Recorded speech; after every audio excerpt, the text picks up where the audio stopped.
The ledger doesn't record feelings, ma'am.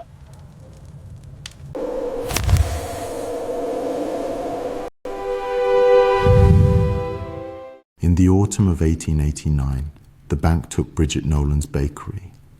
The ovens, the scales, the copper bowls, the roof over all of it. She walked out with one thing: a crock of sourdough starter, 50 years old, that her husband's mother carried out of Ireland in a famine year. The town laughed. What good is a jar of dough to a woman with no oven? By winter, 12 houses in that valley smelled of the same bread. And the man who signed the foreclosure could not walk down Main Street without stopping. The ledger doesn't record feelings, ma'am. Thomas Reed said it kindly. That was the strange part, the thing people misremembered afterward, when they told this story to their children. He was not cruel. He did not raise his voice. He stood in the doorway of the Nolan bakery on a bright October morning with his hat in his hands, and he read the notice aloud in the voice of a man reading a weather report, and every word was true, and every word was legal. And by the time he finished, a woman who had risen at 3 a.m. for 26 years had nothing. You have until noon to remove personal effects, he said. Fixtures stay. The ovens are fixtures, I'm sorry. And he was. That was the other strange part. The debt was $740, and it had a story, the way debts do. Daniel Nolan had borrowed it in the bad spring of '87, when the wheat came in light and the price came in lower, to buy flour at a decent rate before the freight rose. It was a good decision. Most of the men who went under that year had made good decisions. Then Daniel's heart stopped in the middle of kneading. Bridget found him with his hands still in the dough, his palms floured, his face down against the bench like a man who had only laid his head there a moment. And the note came due to a widow instead of a baker. And a widow, in the arithmetic of the Bank of Holloway, is a different kind of number. She had paid 410 of it in 2 years. She had done it by selling the horse, then the cart, then her wedding ring, then by eating what came back unsold and calling that supper. She was 58 years old. Understand what a bakery was in a town like Holloway, Montana in 1889. Because if you don't, the rest of this makes no sense. It was not a shop. It was the first light on the street. Bridget Nolan's window was lit at 3:30 every morning of the world, and the men going out to the freight yard set their day by it. And the women knew that if a child was sick in the night, you could knock on that door at any hour, and there would be someone awake and warm and holding something hot. She had baked the bread for every funeral in that town for a quarter century. She had baked it for the Reeds when their first child died, in the year they arrived. She had never sent a bill for a funeral loaf. Not once. Ask anyone. Now that light was going out at noon and the whole street knew it, and not one soul on that street had $740. And so they did what people do. They stayed in their houses. They watched from behind the curtains. They felt terrible. At 11 o'clock, she went in to take her personal effects. The bank's man stood at the door with a list. Fixtures stay. She looked at the ovens. The big Dutch bake oven Daniel had laid brick by brick the summer they married. The firebox door he'd stamped with a shamrock because she cried once about cork. Fixture. She looked at the scales, the beam balance with the brass pans, worn to a shine by her own thumbs. Fixture. The copper bowls. Fixture. The bench with the low spot in the middle, where 26 years of her weight had pressed a hollow into 2 inches of maple. Fixture. She was allowed her apron. She was allowed her mother-in-law's crucifix off the wall. She was allowed the tin box with Daniel's spectacles in it. And then she walked past all of it.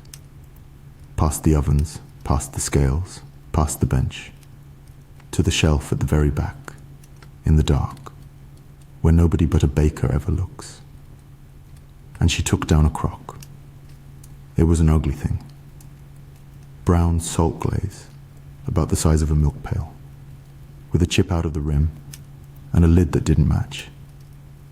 It had a cloth over the top, tied with string, and it smelled, if you got close, sour and sweet and alive, like green apples and beer and something older than either.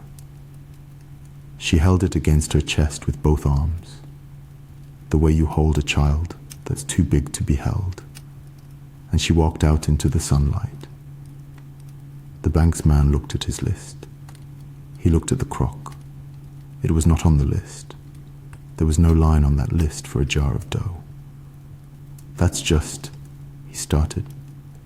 "That's mine," said Bridget Nolan, and kept walking. And the street watched her go. Later they would all claim they'd known. Later, when it mattered, every soul in Halloway would remember it differently, would say they'd seen something in her face, would say they'd known the jar was worth more than the building. They're lying. This story keeps honest books. What they saw was an old woman in a flour-dusted apron carrying a cracked pot down the middle of Main Street with her chin up. And what they thought, God forgive them, and He may, because it's a small sin and a common one. What they thought was, she's lost her mind. She had 1 hour to save something, and she saved the dough. Pruitt at the Mercantile said it out loud to 2 men by the stove and got a laugh. It cost him nothing to say. It would cost him something later.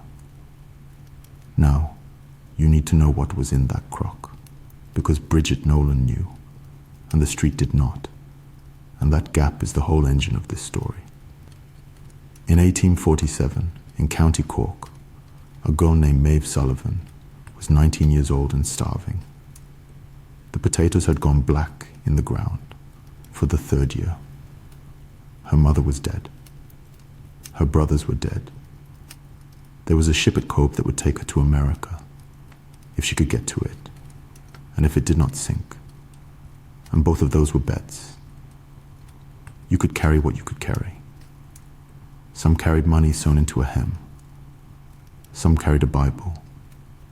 Some carried a lock of hair, a rosary, a fiddle, a name written on paper, so they would not forget how it was spelled. Maeve Sullivan carried a crock of sourdough. Her neighbors thought she was mad too. You understand, this is a story about a thing that happens twice, 42 years apart. And the second time it happened, only one person in Halloway could see the shape of it. They told her, "Girl, it's weight, it's dough. There's no food in it. You can't eat it. It'll make you sick. You'll want that room for meal or coin." And Maeve Sullivan, who had watched her whole family go into the ground in one winter, said the thing her daughter-in-law would remember on her deathbed and every day after. It's alive. You don't leave a living thing behind. So it crossed. 41 days below. Decks in a ship where 106 people got on and 81 got off, and the girl fed it out of her own ration. A pinch of the meal she was meant to eat, stirred in with water that wasn't clean in the dark, twice a week for 41 days. Think about that arithmetic. She was starving. She fed it anyway. It got to New York. It got to Chicago in a wagon. It got to Montana in 1871. In the lap of a woman with gray in her hair who had buried a husband and raised a son named Daniel. And when Daniel married an Irish girl from the same county, Bridget Doyle, who had her own dead and her own crossing and did not need to be told what the jar was. Maeve Sullivan Nolan put the crock in her hands and said the same 8 words her mother had said to her. "It's alive. You don't leave a living thing behind." That is what Bridget Nolan carried down Main Street while Pruitt made his joke. 50 years of feeding, 50 years of somebody every few days in famine and in crossing and in plenty, taking a little flour they might have eaten and giving it to a jar. You cannot buy that. There is no bank on earth that will lend against it. It does not appear in any ledger. It is worth exactly nothing, and it is worth everything. And the difference between those two facts is what this story is about. She took a room over the harness shop, $2 a week, 1 window, a stove the size of a hat box that burned coal she couldn't afford. She set the crock on the sill where the light came in. She untied the cloth and looked at it, and it looked, if a thing like that can look, tired. It had been 3 days since it was fed. There was a grey liquid on the top, hooch, bakers call it. The drink a starving starter makes. And she poured it off and stirred in flour and water from the pitcher and tied the cloth back down and set it in the one warm place in that room, which was next to her own body, on the bed, under a folded shawl. Then she sat in the dark and did the arithmetic of the rest of her life, and could not make it come out. In the morning there was a boy on the stairs. Sam Whitlock was 17 and built like a fence rail, and had worked the Nolan bakery since he was 11, sweeping, then hauling, then, in the last 2 years, shaping. He had a stammer that got worse when men looked at him and disappeared entirely when he was alone with dough. He was sitting on the top step with his cap in his hands when she opened the door. "Sam, there's no wages. There's no bakery. Go to the freight yard. They're hiring. Tell them I said you're strong." "I not." He stopped. Started over, slower. The way she taught him. "I know." "Then go."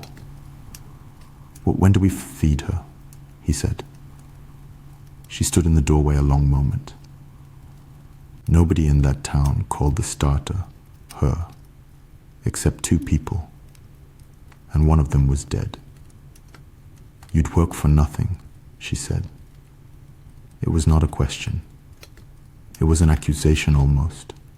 She was 58 and proud and had just lost everything a person can lose while still breathing. And here was a boy offering her the one thing she could not repay. Sam Whitlock looked at his cap. "She's hungry," he said. That's all.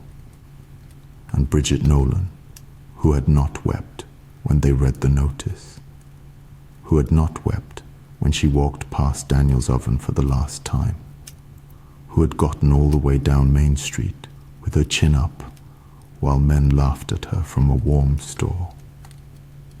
Bridget Nolan turned her face to the doorframe for a moment. Then she said, "Bring the pitcher."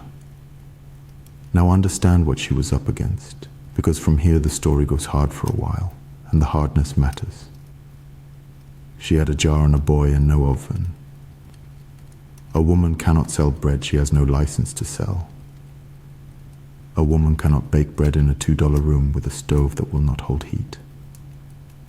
And a woman of 58 in Halloway, Montana, in the autumn of 1889, could not simply go and get work, whatever the men at the stove might tell you about bootstraps.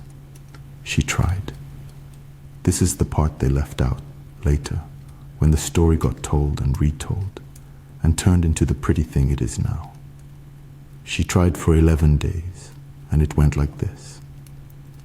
The Halloway Hotel first, because Mrs. Cutler ran a kitchen and had known her 30 years. Mrs. Cutler was decent about it. She sat Bridget down. She gave her coffee. And then she said the truth, which was, Bridget, love, my girls are 19. They work 14 hours and they sleep in the attic and they do what they're told. You've run your own house since before I had this place. What am I to do? Have you take orders from a 19-year-old? You'd be miserable in a week, and I'd lose you and lose a friend besides. I wouldn't be miserable, said Bridget. Mrs. Cutler looked at her with an awful kindness. You would, she said, and so would I, watching. The school next, because they fed the children a hot dinner and needed a woman to do it. The board met on Tuesdays. There were 4 men on it. They were polite. They asked what her certification was. She said she had baked for that town for 26 years, and every child on that board's benches had grown on her bread. They said yes, of course, everyone knew that. Everyone was grateful. But the county had rules now, and the rules said certification, and it wasn't up to them. They'd love to, truly. But their hands were tied. Their hands were not tied. Their hands were folded on the table. But there is a particular kind of man who will tell you, with his hands folded on a table, that his hands are tied. And there were 4 of them in that room, and there was nothing to be done about it. The silver dollar last, and she stood outside it for 10 minutes before she went in. Because a woman of her age and her church going through that door in daylight was a thing people would talk about, and she knew it, and she went in anyway. Otto, the same Otto, and if you know the story of the beggar and the widow, you know what kind of man kept that bar. Otto turned scarlet. Bridget, Mrs. Nolan. No, don't ask me. I can cook. Your men eat like... It's night work, Otto said. It's night work in a room full of drunks, and I'd have to walk you home at 2 a.m. myself to keep you safe. And by Sunday, every biddy in this town would have you. He stopped. He was a decent man and could not finish the sentence in front of her.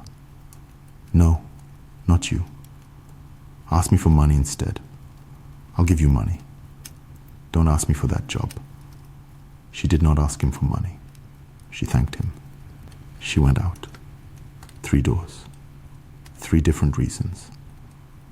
Not one of them cruel, and not one of them any use to a woman with $2 a week and a jar to feed. Here is what 11 days of that does. It was not the laughing that broke her. Pruitt's joke, the men at the stove. She'd been laughed at before. She was Irish in a town that remembered what that meant. It was the kindness. It was Mrs. Cutler's coffee, and the school board's regret, and Otto's red face. Every single one of them was sorry. Every single one of them was right. And underneath all that decency was a floor she could not stand on, and no one had put it there, and no one would take it away, and it was nobody's fault at all. That is a particular kind of poverty, the kind where everyone likes you. On the 11th night, she came up the stairs and Sam was gone home and the room was cold and she did not light the lamp. She sat on the edge of the bed in her coat. She thought about the ring she'd sold.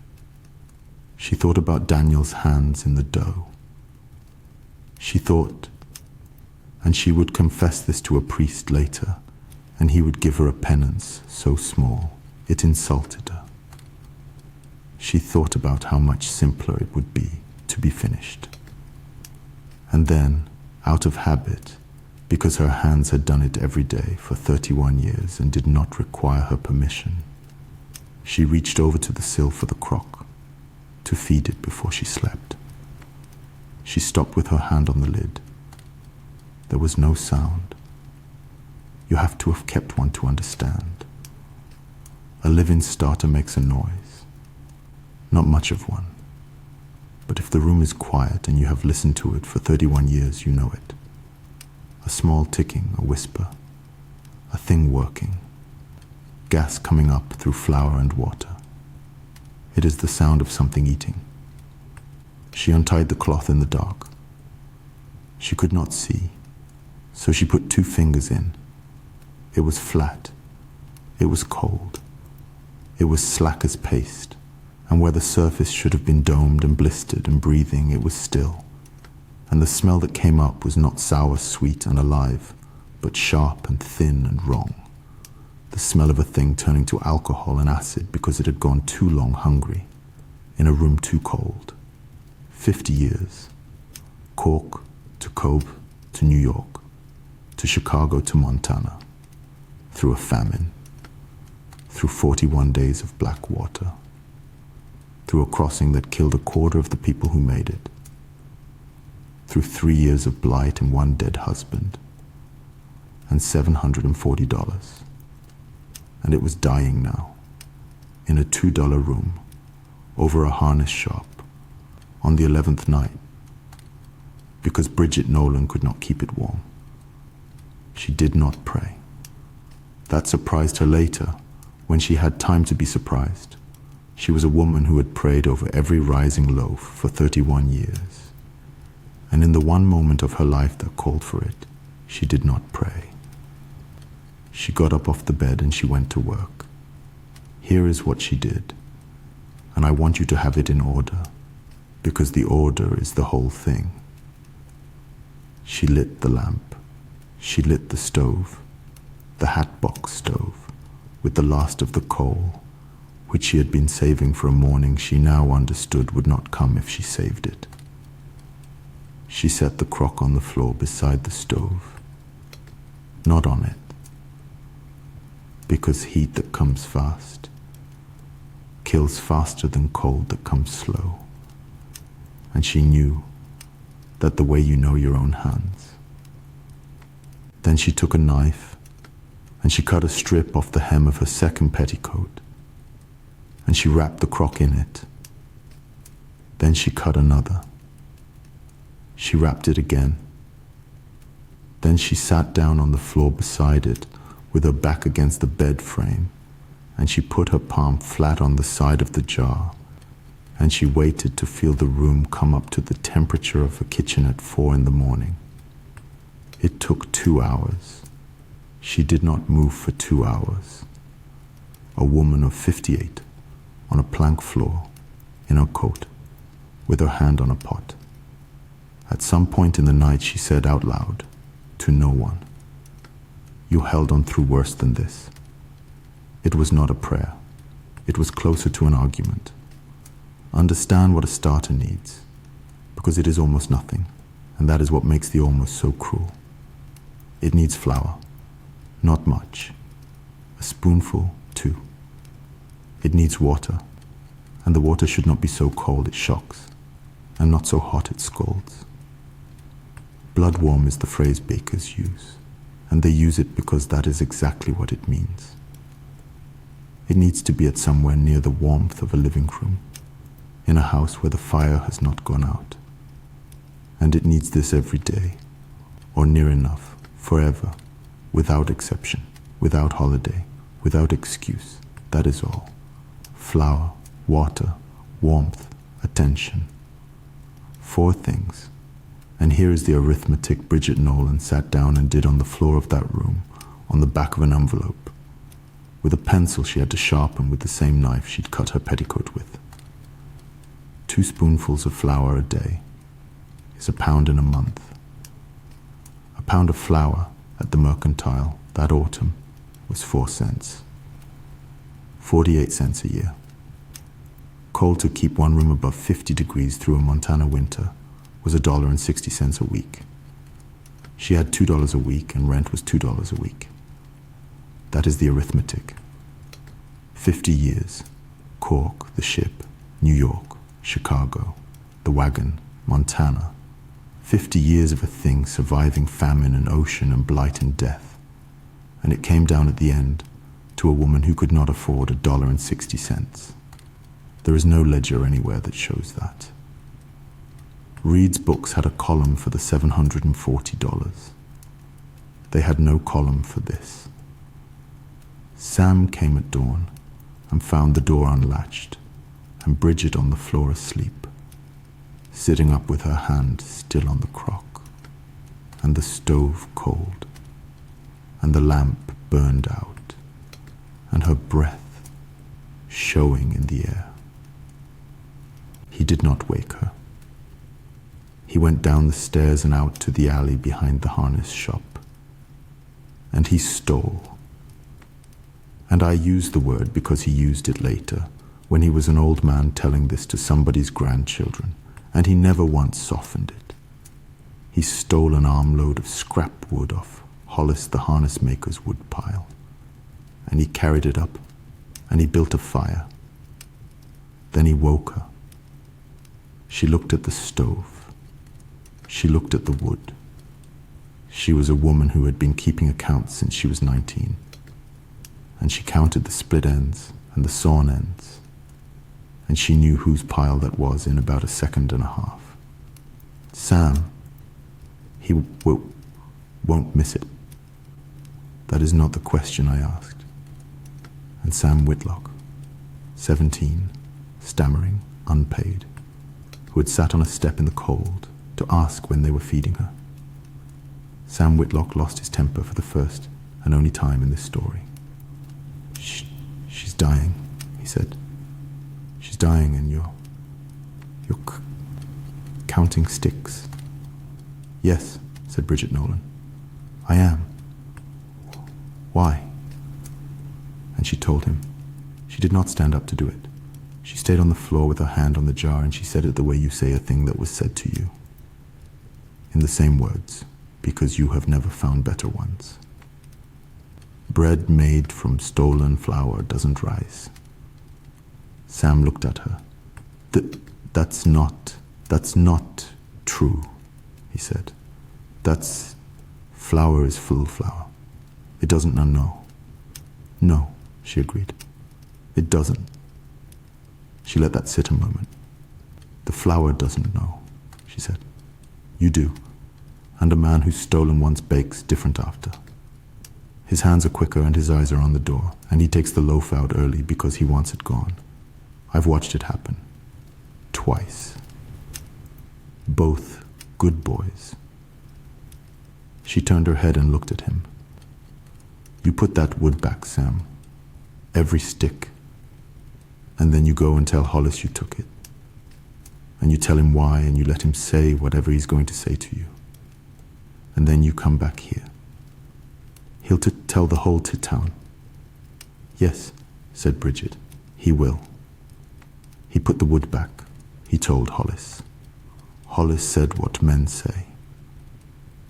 And then Hollis Fenn, a Methodist from Ohio, who had never in his life had a single thought about the Irish that he would have wanted written down, stood in his own alley for about a minute after the boy left, looking at his wood pile.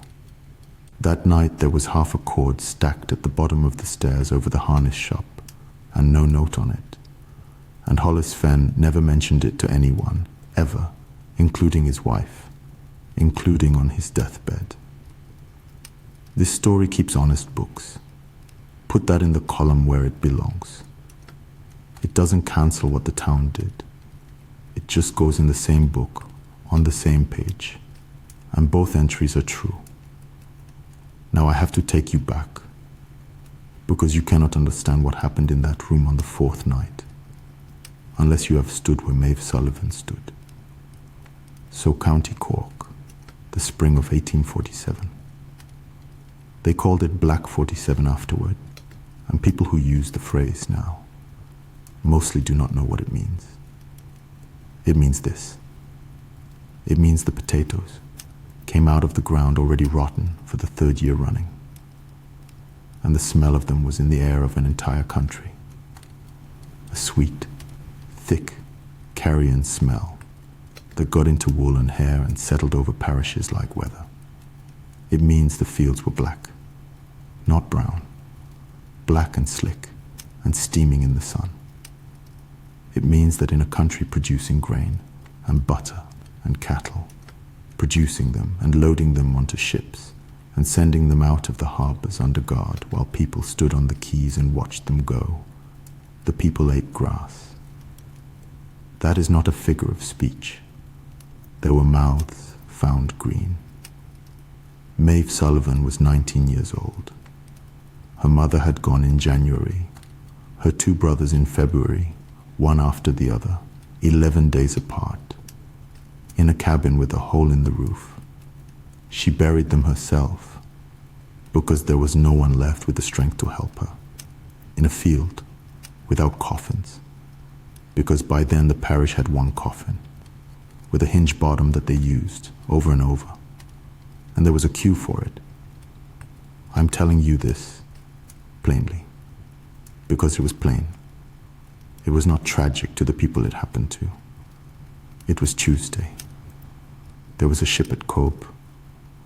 You could get on it if you had the fare, or if somebody paid the fare to be rid of you. And a great many landlords that year discovered it was cheaper to buy a passage than to feed a tenant. And so the ships went out full of people who'd been given a gift that was also an eviction. Maeve had a passage. She had it because a man who owned the ground her family had died on wanted the ground cleared. And she had one morning to decide what a 19-year-old carries across an ocean. Here is what was in that cabin. There was her mother's wedding ring, which was silver, and which would have been worth something in New York. Real money, weeks of rent. There was the family Bible, with 4 generations of Sullivans written in the front of it, in 4 different hands, the only proof on earth that any of those people had ever existed. There was a sack with about 6 pounds of Indian meal in it, which was food, which was the difference between arriving and not arriving. And on the shelf at the back, in the dark, there was a crock her grandmother had kept. She took the ring. She sold it at the quay for less than half what it was worth, to a man who did that for a living. And she used the money for the meal. She left the Bible. I want you to sit with that, because everybody who tells this story rushes past it. She left the Bible. She left the names. She left the only written record that her mother and her brothers had ever been alive, on a shelf, in a cabin, in a townland that would be grass inside 10 years. And she carried out the dough. Her neighbor, a woman named Nan Crowley, who was 50 and would be dead by August, followed her down the Boreen shouting at her, "It's weight, girl, it's weight. You can't eat it. It'll go over in the first swell and rot in your box, and you'll be carrying rot. Take the book. For the love of God, take the book." And Maeve Sullivan stopped in the road and said the 8 words. It's alive. You don't leave a living thing behind. The ship took 41 days. 106 souls went aboard at Cove. Below decks, it was 5 feet 6 inches from floor to beam, and a grown man could not stand. And there were berths, 6 feet square, meant for 4 people and holding 6. The water came out of casks that had held wine and vinegar and worse. There was no air. When the weather was bad, they battened the hatches, and the air went out of that space entirely, and people breathed each other's breath for 2 days at a stretch in the dark. The fever came aboard on the 11th day, the way it always did. 25 of the 106 did not get off in New York. 14 of them were children. And in the dark, in that hold, twice a week, for 41 days, a 19-year-old girl, who weighed about 90 pounds, took a pinch of the meal that was meant to keep her alive, and stirred it into bad water, and fed a jar. Think about the arithmetic one more time, because I want it to be exact. She had 6 pounds of meal for 41 days. That is about 2.5 ounces a day. That is not enough. That is not a hard ration or a lean ration. That is not enough. And every person who made that crossing on that much came off it changed in the bones for good. And out of that, twice a week, she took a pinch out and gave it away. To a jar, to a thing with no face and no name that could not thank her and could not know. While a woman, 2 births over, was dying with a child on her, and the child would go 3 days after, and Maeve Sullivan would help carry them both up the ladder to the rail, and then come back down into the dark and open the cloth and feed the dough. I have gone looking for a way to explain that. There isn't one that fits in a sentence. The closest I can get is this. Everything else in that hold was being taken. Her family, her country, her name in the front of a book, her language soon enough, the very ground her people were under. Every single thing was flowing one way, out of her hands.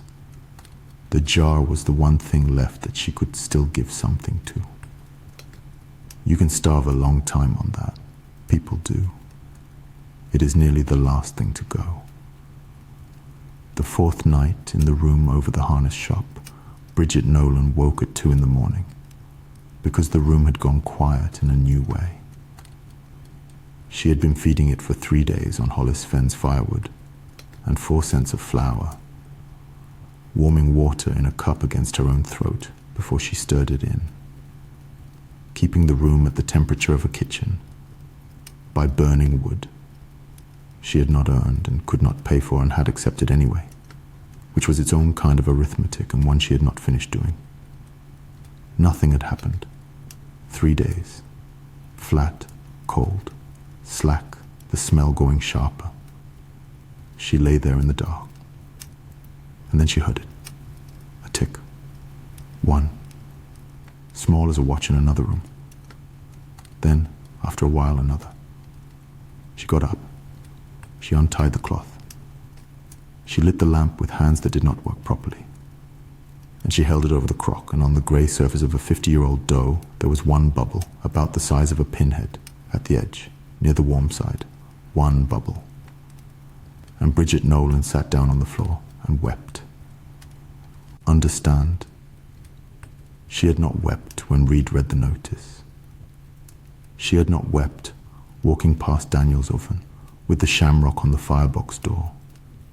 She had not wept at Pruitt's joke, or Mrs. Cutler's coffee, or the 4 men with their hands folded on a table, telling her their hands were tied. She had not wept on the 11th night, when she sat in her coat and thought about being finished. 26 years, 1 dead husband, $740, and a whole Main Street watching her go. And this woman had not put 1 tear on the ground. She wept over a bubble the size of a pinhead. Sam found her there at dawn, still on the floor, with the lamp burned down, and the cloth off, and her face wrecked. And he did not ask, because he had looked in the jar on his way past. "She's hungry," he said. "Yes," said Bridget Nolan. "Get the picture." Now, this part goes quick, and I'll be honest with you about why. Because from here it is just work, and work does not make much of a story, and everyone who tells this one skips it, and skipping it is a lie. It took 11 weeks. 11 weeks of a $2 room and a hatbox stove that could hold 4 loaves if you did them 2 at a time and turned them and did not open the door, which meant standing there and knowing by smell and by sound. 11 weeks of Sam hauling water up a staircase before school and after. 11 weeks of getting the flour on credit from a mill hand named Kelso. Who did it? Because his mother was from Kinsell, and for no other reason he ever gave. They sold the first loaves out of a basket, on the street, 4 cents, then 5.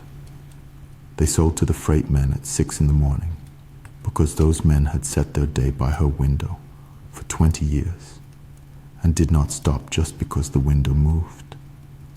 By the second week, she was selling 40 loaves a day out of a stove the size of a hat box. By the fourth, the Holloway Hotel was buying her bread. Mrs. Cutler paid full price and never said one word about the coffee or the kitchen, and Bridget never made her. And Thomas Reed came up the stairs. He came alone, which mattered. He took his hat off in the doorway of a room where a woman was baking on the floor. And he stood there in a good coat that cost more than the building. And he did not look around, because looking around would have been a cruelty. And he was not cruel. Mrs. Nolan, you're selling bread. I am. You don't hold a license to sell bread in this county. No. The license is $9. There's an inspection attached to it. The inspection is of premises. He said the word premises.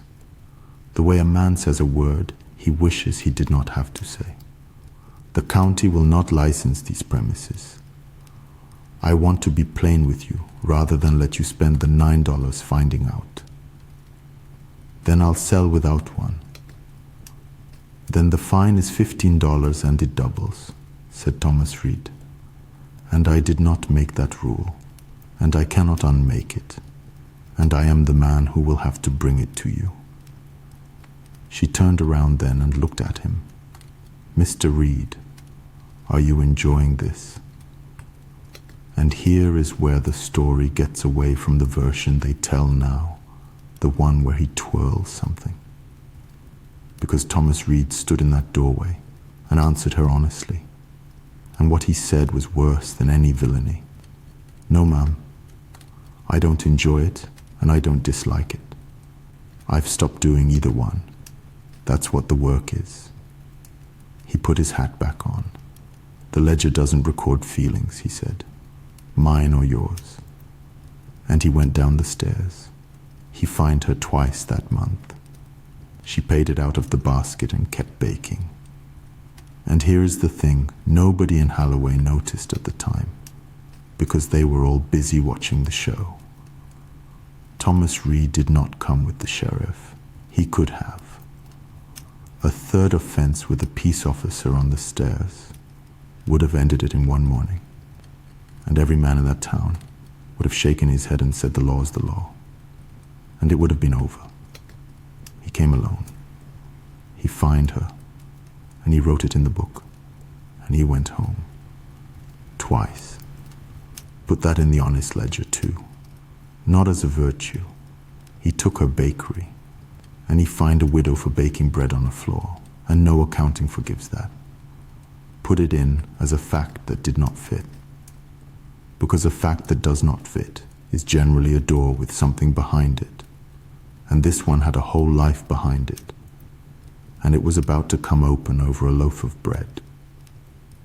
Ada Reed bought her first loaf on a Thursday in November, at 6:10 in the morning, in the dark, on the corner by the harness shop, with a shawl over her head. She was 41 years old, and she was the wife of the man who had signed the foreclosure. And she stood in a doorway across the street for 11 minutes first, working up to it. Sam had the basket. He saw her coming and he had the sense, 17 years old, and he had the sense to look at the sky while she chose. 5 cents, he said, when she'd taken one. She gave him a dime and did not wait for change and did not say a word. And she went up the street fast with the loaf under her shawl, like a thing she had taken rather than bought. She came back Monday and Thursday and every Monday and Thursday after, always in the dark, always in the shawl, always the dime, never the change, never a word. I want to be fair to her, because it would be easy not to be. You could say she was a coward, that she could have paid the $740 out of her housekeeping in a year if she cared to, that she had a voice at her own table and did not use it. All true. But understand what she was. She was a woman in 1889, married to a man whose name was on the bank, in a town of 900 people, and she had exactly as much power as he chose to leave lying around, and she knew to a hair how much that was. She had no money of her own, not a dollar. The dime was housekeeping, and housekeeping was accounted for, and she took the 10 cents out of a jar in the pantry and put a button in its place so the weight would be right. And that is the whole size of the rebellion available to Ada Reed. She bought the bread anyway, twice a week, for 3 weeks, in the dark. It is not much. It is what she had. This story keeps honest books, and small coin is still coin. The third Thursday in November she was late. She had meant to be home, and have the loaf in the crock in the pantry, and the shawl on its hook by 6:30, which was when Thomas Reed came down. She had it timed. She had been timing it for 3 weeks, which tells you something about a marriage. But there had been a wagon at the crossing, and then a woman she knew, and she had to stand and talk about nothing, with the loaf under her arm and her heart going.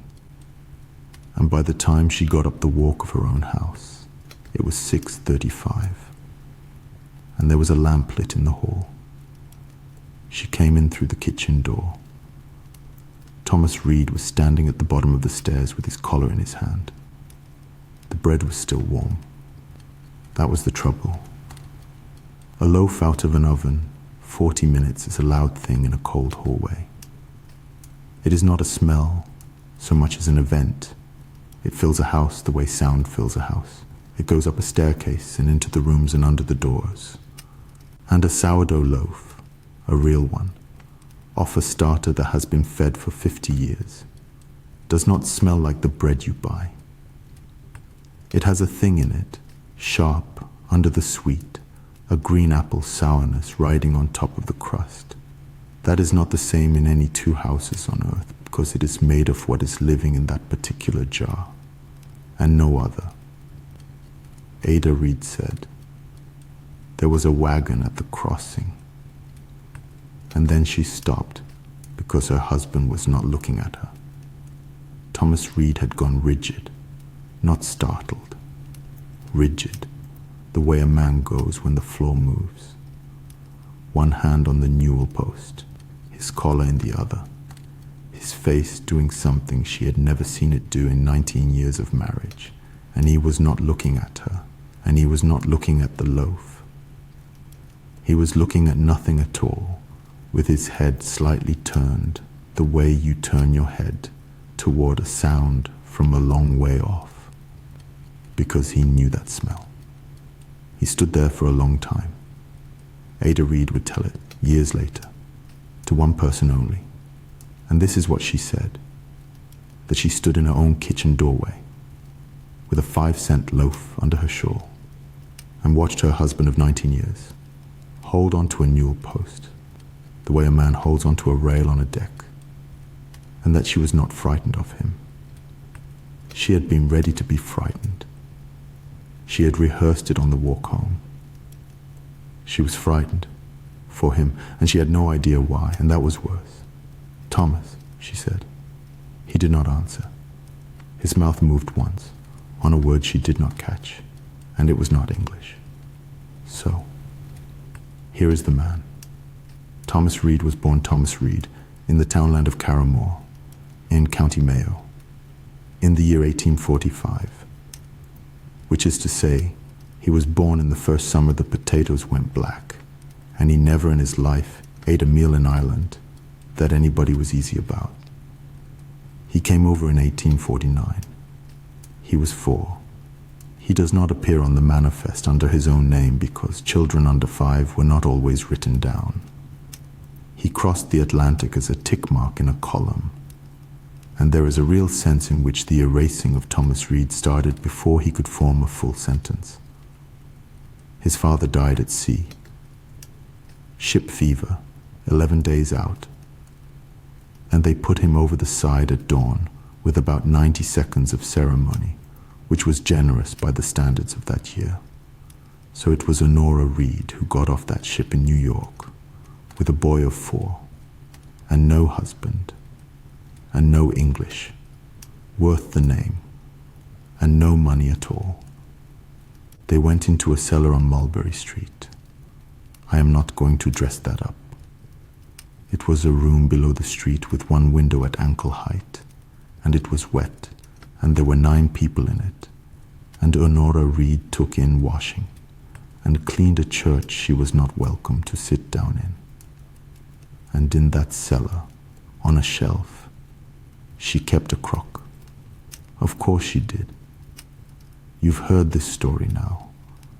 You know what came out of Ireland in the arms of women who could not carry anything else. There were thousands of those jars. There is nothing special about Honora Reed's. That is the entire point of it, and it is the thing that will hurt in a minute, so hold on to it. What she had was ordinary. Half the Irish in that ward had one. She baked on a shared grate, 2 mornings a week, and she sold what she could and fed a boy what was left. And here is the arithmetic that runs this whole story, and I want you to see it come around. Honora Reed took a pinch out of what was meant to keep her alive, and she gave it away twice a week for years to a thing that could not thank her. Only in her case, it was not a jar. It was a boy. She died in the spring of 1854. The certificate said consumption, because they always said consumption.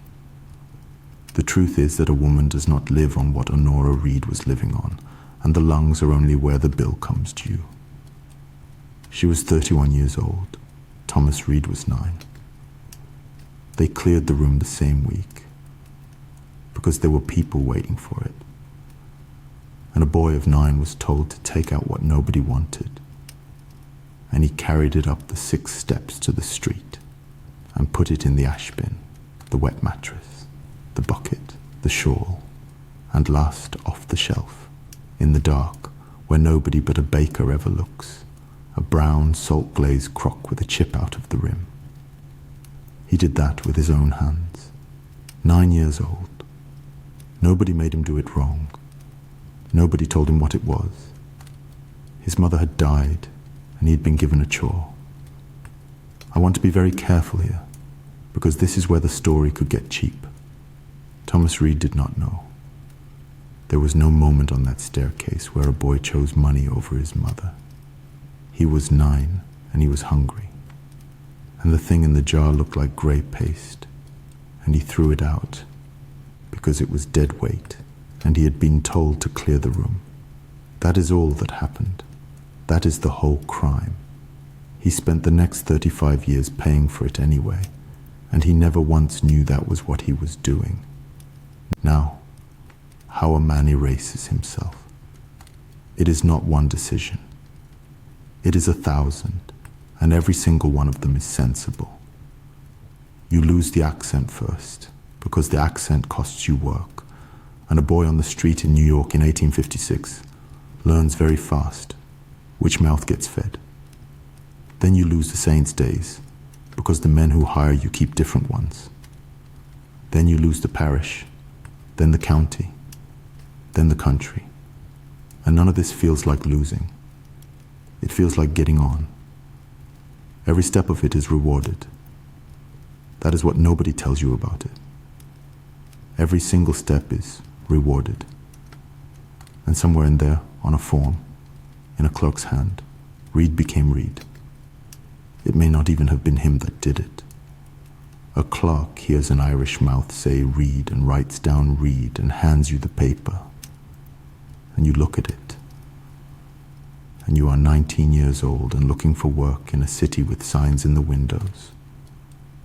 And you do not correct him. You just do not correct him. That's all.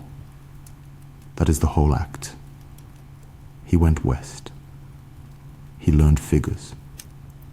He was very good at figures, and figures do not have an accent. He learned that a ledger is the one room in the world where a man's grandfather does not follow him in. By 44, he was the Bank of Holloway, with a good coat and a wife from Ohio, and a house with a hall and a newel post. And he had built the entire thing on top of a cellar on Mulberry Street, the way you build a road over a grave. And it worked. That is the tragedy of Thomas Reid. It worked. He was not haunted. He did not lie awake. You cannot lie awake over something you have genuinely put down. He had simply arranged a life in which nothing would ever again smell like his mother's kitchen. And then a woman he had ruined started baking sourdough 400 yards from his front door.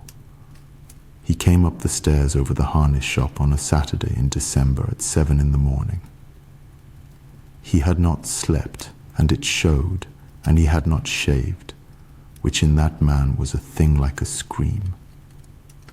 He stood in the doorway with his hat in his hands in the exact spot he had stood to tell her the county would not license the premises.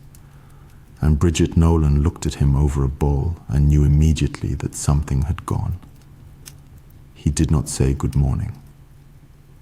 "Mrs. Nolan, what is in that jar?" She told him. She told him plainly. Standing at the bench, Sam had built her out of a door and 2 barrels.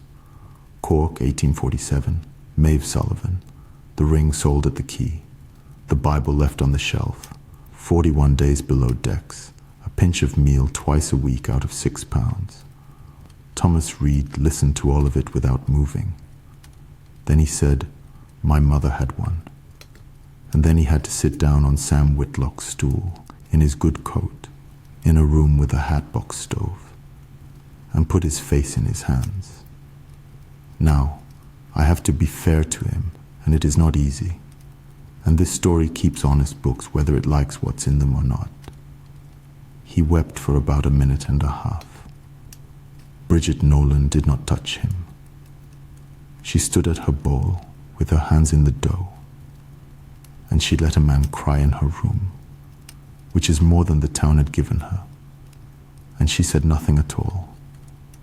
And when he had his face back, he did what he had trained himself for 35 years to do.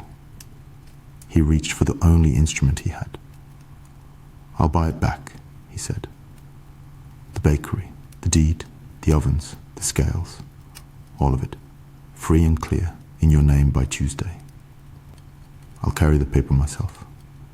There's no note, there's no term, there's nothing owing.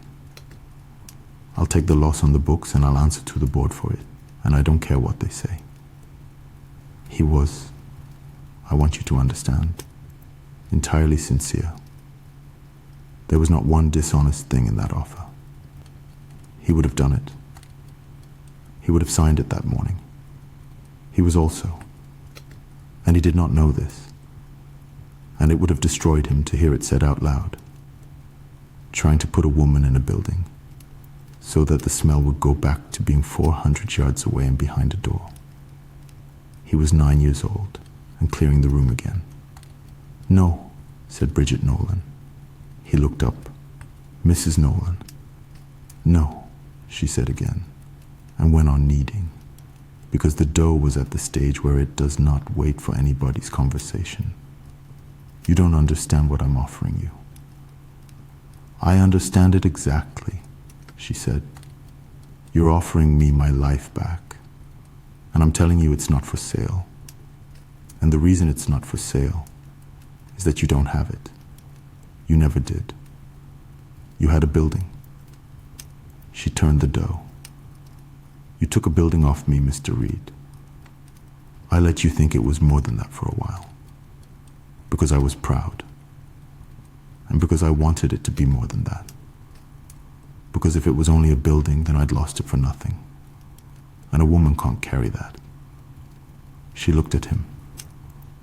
"It was a building," she said. "I found that out on the 4th night, on the floor, at 2 in the morning. You can keep it." And then she said the thing that this whole story is built to arrive at, and she said it the way she said everything, which was plainly, with her hand still working, in a room that smelled of bread. A bakery is one building, said Bridget Nolan. If I take it back, then there's one place in this valley the bread comes from. And it comes from me. And when I die, it stops. That's what you're offering me. You're offering to put it back in one place where a man with a paper can come and take it again. And a man with a paper always comes, Mr. Reed. You'd know. Then what do you want? I've been doing sums for 58 years, she said. Here's one. If I give you money, I have less. If you give me money, you have less. That's what money is. It's a thing that gets smaller when you divide it, and every man I ever met thinks that's a law of the world. She lifted the dough and turned it and set it down. This isn't like that, she said. You take half of what's in that crock and give it away, and in a week, you've got a full crock. And so has he. Divide it again, and there's 4. It doesn't go down. It's the only thing I've ever handled in my whole life that goes up when you split it. And I've had it sitting on a shelf in a back room for 31 years, using it to make loaves. She wiped her hands. 50 years. That's been kept alive by one woman at a time, she said. One pair of hands. And if that one woman gets old, or sick, or foreclosed on, it dies in a cold room over a harness shop and 50 years goes out like a lamp. I nearly did that, Mr. Reed. I nearly killed it, and I'm the one who knew what it was. So I'm done being the only one, said Bridget Nolan. She and Sam did it on the 22nd of December on a bench in the front room over the harness shop, and it took most of a day. Here is what it takes. You want 12 crocks, and they need not match. They got them off Pruitt's back shelf and out of the church cellar, and 2 came out of Mrs. Cutler's scullery, and 1 was a pickle jar. You want scald water, and a clean cloth for each. You want flour, and you want time. And then you take a 50-year-old starter, and you go at it with a wooden spoon, and you cut it in half, and half of it goes into the second jar, and you feed both, and you wait. And the next day, you cut both in half, and you feed all 4. 12 crocks out of 1 takes 4 days, and about 6 pounds of flour, and a person who knows what warm means. Sam Whitlock, 17, stammering, unpaid, sat at that bench for 4 days, and did the feeding. And the smell in that room by the end of it was so thick that Hollis Fenn downstairs said afterward it was the best week of his life, and he had no idea why. The list was Bridget's, and she made it in about 10 minutes, in pencil on the back of the same envelope she'd done the coal arithmetic on. And Sam kept that envelope until he died, and his granddaughter has it now. 12 houses. Sam Whitlock. Hollis Fenn, who put wood at the bottom of a staircase and never said so. Kelso the mill hand, who gave a widow flour on credit because his mother was from Kinsale, and for no reason he was ever willing to give. Mrs. Cutler at the hotel, who was right, and knew she was right, and could not sleep for a year over being right. Otto, who would not give her a job, and offered her money instead. Neil Zandstrom at the freight yard, who had set his day by her window for 11 years, and never once spoken to her. Lynn Choi, who took in the town's washing, and whom that town treated a great deal worse than it ever treated Bridget Nolan. And this story does not pretend otherwise. Elias Barr, of the school board, whose hands had been tied. The Dunphy house, 7 children, no father since the die-up. The widow Halloran, who was 81 and had nothing and had sent Bridget a dozen eggs in November with no note. That's 10. The 11th was Ada Reed, and the 12th was Pruitt. Sam Whitlock, who loved that woman as much as he ever loved anybody, and who had been in the mercantile on the day of the joke, and had heard the two men by the stove laugh. Sam looked at the list for a while. He said, Sam started. I know what he said. He said, you'd lost your mind. In front of, he said it loud. He wanted them to laugh. He did, said Bridget. Then why? And Bridget Nolan put down the pencil. Because I'm not giving it to 12 people I like, she said. That's a party, Sam. That's not what this is. I'm putting it in 12 houses, so that when one of them lets it die, and one of them will, they're people. One of them will forget for a month. There's 11 left. That's the whole idea. It doesn't work if I only pick the ones who deserve it. Because then it's a reward, and a reward is a thing I hand out, and I'm trying to get out of the business of being the one who hands things out. She picked the pencil back up. Besides, she said, he'll keep it. He's a mean little man, and he's proud of his shelves, and he'll be feeding that jar out of spite for 30 years just so no one can say he let it go. She was right. He did. Pruitt's crock outlived Pruitt by 41 years. They carried them out on Christmas Eve in the afternoon in the snow down the middle of Main Street, and half the town came out to watch because half the town had been watching this woman since October and could not stop now. It was not a ceremony. Bridget Nolan had no gift for ceremony. She walked up to a door with a jar in her arms, and when it opened, she said the same thing at every one of the 12, which Sam wrote down that night, because he'd figured out by then that somebody had better. It's alive. It has to eat. Flour and water every day, and keep it where you keep a cat. If it goes grey, pour that off. It's not dead. It's hungry. When it's happy, take half out and bake it, and feed the rest. Don't ever let it get to the bottom of the jar. And then, at every door, the last part. And when you've got too much of it, don't throw it out.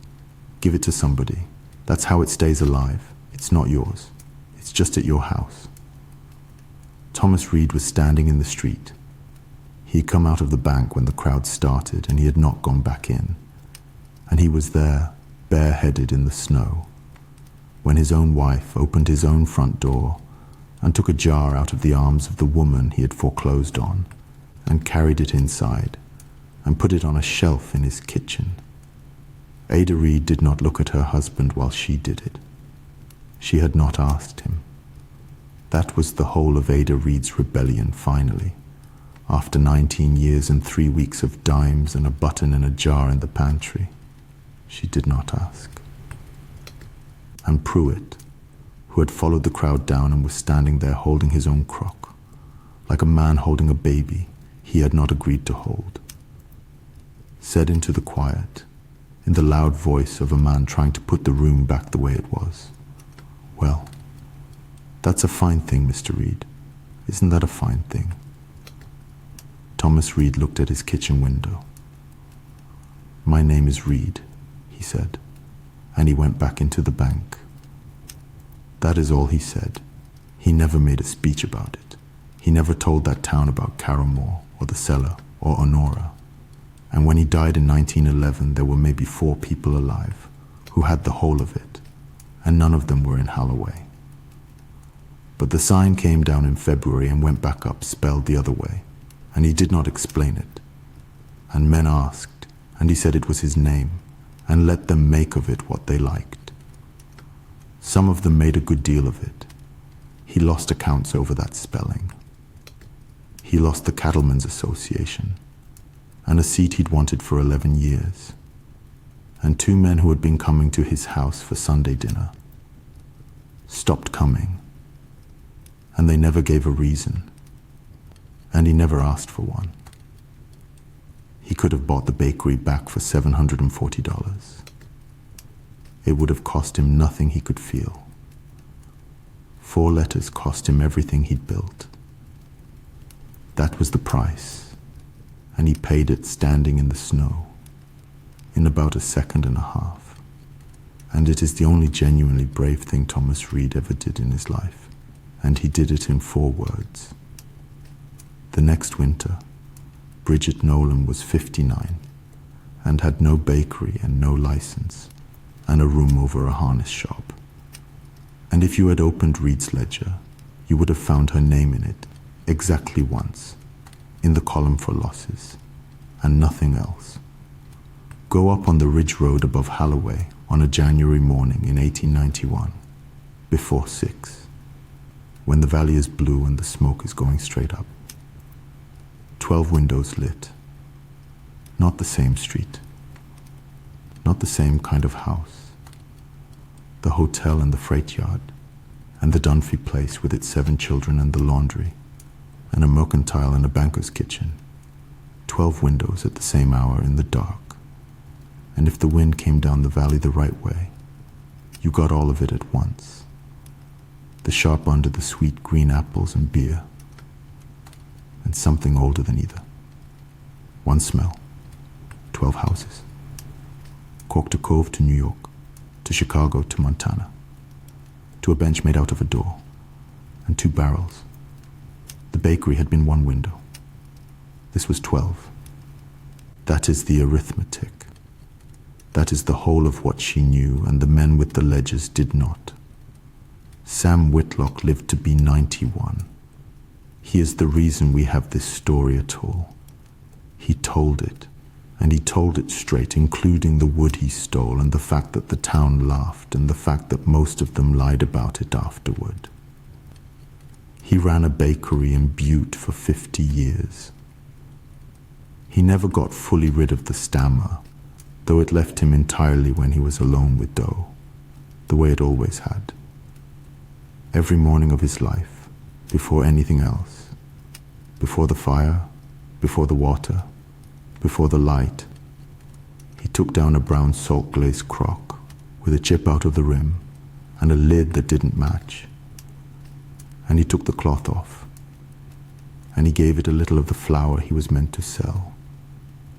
He was asked once, by a reporter who wanted a nice piece for the Sunday paper, whether it was really the same one, the same dough that crossed in 47. Surely, sir, after 90 years there's nothing left of the original.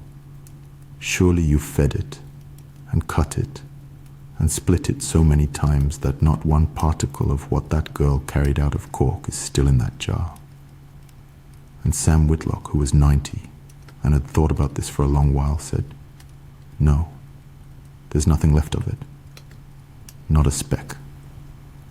And then he said, "That's not a thing you say about it. That's a thing you say about a person too, and you'd not say a man is a different man because he ate. So here is the sum, and then I'll leave you with it. Money is a thing that shrinks when you divide it. Every man in that valley knew that in his bones.